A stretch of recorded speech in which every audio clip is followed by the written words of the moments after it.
Do you ever look at your life now and think, when did I stop doing the things that I loved? Maybe you used to draw, play guitar, or read for hours, or go skateboarding after school, and now somehow your evenings are just a blur of tiredness, scrolling, and trying to recover from the day. I used to have loads of hobbies: football, karate, tennis, gaming, loads of things. It's strange, as kids and teenagers, hobbies just came so naturally. We had whole identities built around them, but somewhere along the way, they just faded. Growing up seems to slowly take the colour out of the things that we used to love. So today, I want to talk about that feeling, the loss of hobbies, the loss of enjoyment, and get right into the reasons why it happens to so many of us. And at the end, I want to share a few thoughts that might help us bring some of that spark back. One of the biggest reasons we lose our hobbies is simply that adulthood gets heavy. Responsibilities pile up. Work becomes the anchor of our week. Bills, routines, planning, obligations, they all stack on each other until there's barely any space left. And when you finally do have time, you're tired. Not just physically tired, but mentally spent too. There's actually research showing that cognitive fatigue, the mental exhaustion that comes from constant decision making and stress, reduces our motivation for creative or leisure activities. It's not that you don't want to do your hobbies, you just don't have the mental space left for them. And that's not laziness, that's burnout. Something else that comes into play is that as we get older, we start to feel guilty for doing things that don't have a clear purpose.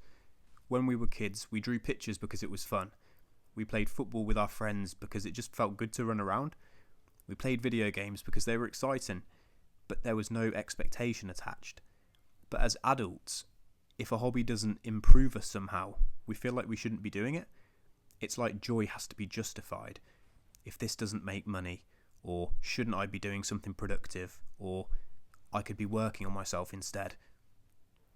We turned rest into a competition, hobbies into obligations, and enjoyment into something we have to earn. So no wonder everything starts to feel a bit flat. Another reason hobbies fade is that the world has become very performance oriented. We live in a time where every interest has a community, a ranking, and people who are incredible at it. And comparison kills enjoyment faster than anything. You might start drawing again and then see that someone online is amazing at drawing and your sketch suddenly feels embarrassing. Or you want to get back into running, but everyone on Instagram is doing marathons or tracking their stats.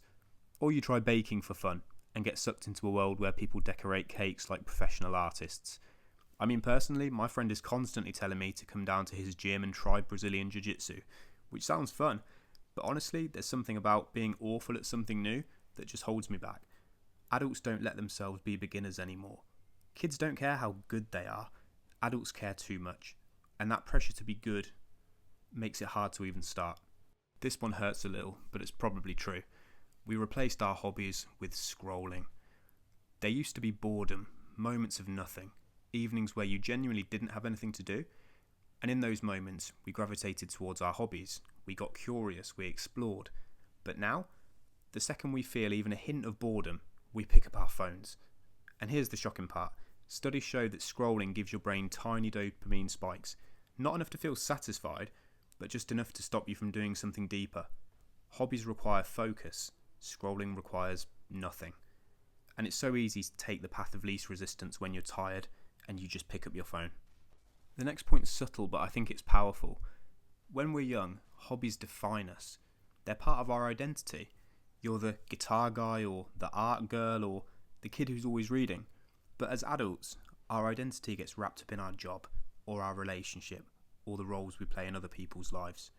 Somewhere along the way, we stop seeing ourselves as someone who does things for fun. We become someone who works, someone who manages life, someone who keeps everything going. So even when we try to return to our old hobbies, it feels foreign, like we're borrowing a version of ourselves that we don't really recognise anymore. And when that part of our identity fades, it affects us in ways that we don't always notice. And finally, time just doesn't feel the same anymore. As kids, time felt endless. Summer holidays felt like entire lifetimes.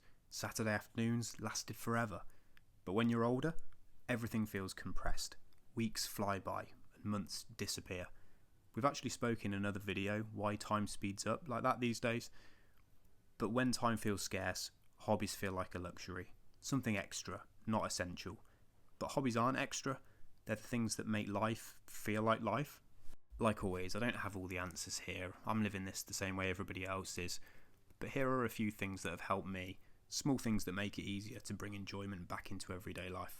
Start tiny, really tiny. Instead of thinking, I should get back into reading, try, I'll read one page. Instead of, I need to get back into playing guitar, try, I'll play for 2 minutes. Hobbies come back through micro moments, not grand plans. So as soon as this video ends, think about it and plan one tiny step back into a hobby that you used to love. Let yourself be bad at things. Seriously, do it poorly, do it sloppily, do it inconsistently, but just do it. Being bad is where joy lives. Perfection kills hobbies. I need to take my own advice here and take up my friend's offer on jiu-jitsu. Allow yourself to have hobbies that aren't productive. Not everything needs to improve you. Some things should exist purely for enjoyment and to give you a break from the productivity. Joy is reason enough, and after the mental break, I guarantee that you'll be more productive when you get back to work anyway. Limit the scrolling. Now, I'm not asking you to smash your phone immediately. Just carve out 20 minutes where your phone isn't an option. Those 20 minutes create space for curiosity and creativity to return instead. You may be surprised what activity you gravitate toward when your phone isn't an option. Bring hobbies back into your identity again. Call yourself someone who reads, or someone who paints, or someone who cooks. Even if you're not great, even if you're inconsistent. Identity shapes action, not the other way around. And once you recognise yourself as someone who does all those things, they will stick. Your identity should consist of more than just your job. Losing your hobbies doesn't mean you failed, or that you're boring, or that you've lost who you are. It normally just means that you've been overwhelmed. Life has been loud. Your brain has been tired. But the parts of you that love those things, they're still there. They're just quiet, waiting for space and waiting for you to invite them back in. And maybe the real goal isn't to force yourself into all of your old hobbies again. Maybe it's just to create tiny moments where you let yourself explore, enjoy, and be curious again, without judgment. Because life isn't about getting things done. It's also about doing all the small things that make you feel alive. Anyway, that's what's been on my mind. If you felt similar, if you've lost hobbies that you used to love, I'd really love to hear from you in the comments. I'm just still figuring it out like everybody else and taking it one video at a time. But if you want to stick around for the next one, I'd love to have you. But until then, please take care of yourself.